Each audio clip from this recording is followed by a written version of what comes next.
साथियों नमस्कार, मैं आशीष कुमार। आप देख रहे हैं KBNI न्यूज़। आज हम बात करेंगे प्रोफेसर लक्ष्मण यादव के ऊपर। आज हमारे साथ हैं नरसिंह यादव जी। आज मैं इनसे परिचर्चा करूंगा कि आखिर ऐसा क्या किए लक्ष्मण यादव जी कि उनको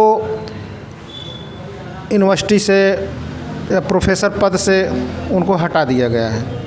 तो नरसिंह यादव जी, क्या कारण रहा है जो कि लगभग 14 सालों से यूनिवर्सिटी में पढ़ा रहे थे और अधिकतर उनके जो भी उनके काम थे वो अपना पूरी तरीके से कर रहे थे, तो जाकिर हुसैन यूनिवर्सिटी से निकालने का क्या कारण था?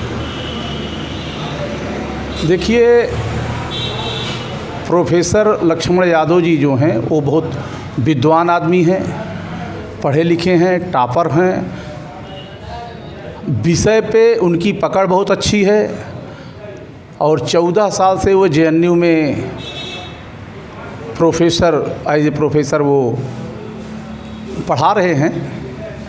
लेकिन अभी जब से उन्होंने सार्वजनिक मंचों पे आकर के जो है, जो कि एक संवैधानिक अधिकार है, किसी को भी एक अधिकार मिला हुआ है, स्वतंत्रता का अधिकार, वो अपनी बात को कहने का अधिकार जो मिला हुआ है कि हम अपनी बात को कह सकते हैं, और उसी के तहत उन्होंने जो है मंचों पर अपनी बात कही, जो भी था अपना विचार रखा, वो उनको संवैधानिक अधिकार मिला हुआ है। जो उनके कर्तव्य थे उसका उन्होंने अक्षरशः पालन किया है और उनके कर्तव्य के प्रति जो जितना वो अपने कर्तव्य के प्रति निष्ठावान रहे हैं, कहीं भी यूनिवर्सिटी में 14 सालों में कोई शिकायत नहीं आई है। जबकि उनका कैरियर मैं देख रहा था तो 96% का है। ये बहुत ही अपने आप में उत्तम है और किसी भी प्रकार से यूनिवर्सिटी ने उनके ऊपर लांछन नहीं लगाया कि आपके अंदर ये कमी है, ना तो वहाँ के बच्चों ने किसी प्रकार की कोई कंप्लेंट करी।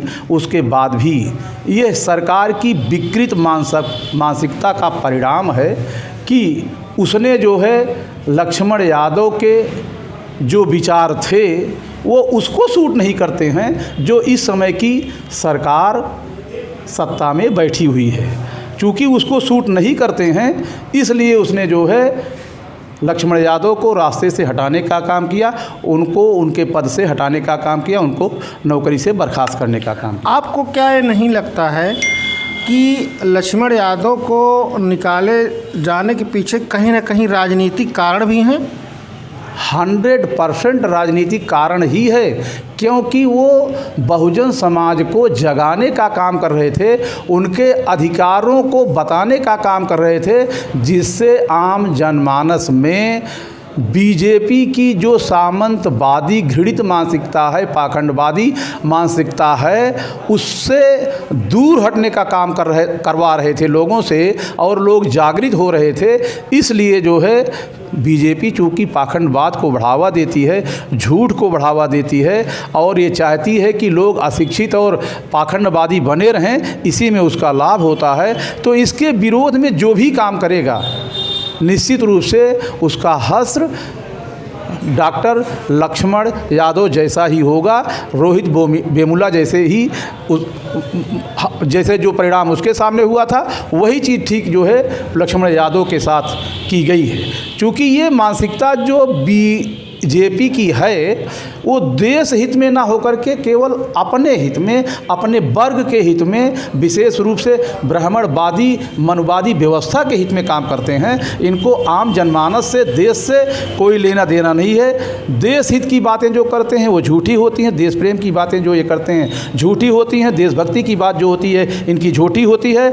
ये यहाँ तक कि देवी देवताओं के संबंध में भी इनका दोहरा चरित्र होता है। ये दिखावे के लिए करते हैं, चूँकि इनका यहीं से धनोपार्जन होता है, इसलिए जो है पाखंडवाद को ये बनाए रखना चाहते हैं। चूँकि लक्ष्मण यादव जी जो है वो इनके जड़ पे प्रहार कर रहे थे, इसलिए जो है ये बात बीजेपी को, उनके नेताओं को, आरएसएस के लोगों को अच्छी नहीं लगी, इसलिए उन्होंने जो है लक्ष्मण यादव जी को यूनिवर्सिटी से निकालने का काम किया। और मैं ये देख रहा हूँ कि लक्ष्मण यादव जी विचारों से इतने परिपक्व हैं, इतने मजबूत हैं, ऊर्जावान हैं कि उनको किसी भी तरह से दबाया नहीं जा सकता है, रोका नहीं जा सकता है। ठीक वैसे ही जैसे सूर्य की रोशनी को आप कब तक ढकेंगे, कब तक आप सवेरा होने से रोकेंगे, ऐसा हो नहीं सकता है। निश्चित रूप से लक्ष्मण यादव का जो काम है वो बराबर कर रहे हैं और बहुत सारे लोग उनके पक्ष में हैं। आने वाले समय में वो प्रोफेसर ही क्या, उससे बड़ा पद हासिल करेंगे। मेरा मानना है कि अगर वे चुनाव लड़ते हैं तो निश्चित रूप से वे संसद में जा कर के जो है इनके छाती पर बैठ कर के जो है इनको ललकारने का काम करेंगे। और इस प्रकार से घृणित कार्य जो बीजेपी के द्वारा किया जा रहा है उसकी मानसिकता को पूरी तरह से हतोत्साहित करने का काम लक्ष्मण यादव करेंगे। भविष्य में ऐसा होगा, ये मेरा मानना है। बहुत बहुत धन्यवाद आप थे नरसिंह यादव जी, और आप बहुत बेबाकी से अपनी बात को रखें। आप हमारे चैनल को सब्सक्राइब करें, लाइक करें और कमेंट करें। कमेंट करना बिल्कुल ना भूलें। जो भी हमारी कमियां हैं आप उसको बताते रहें। बहुत बहुत धन्यवाद।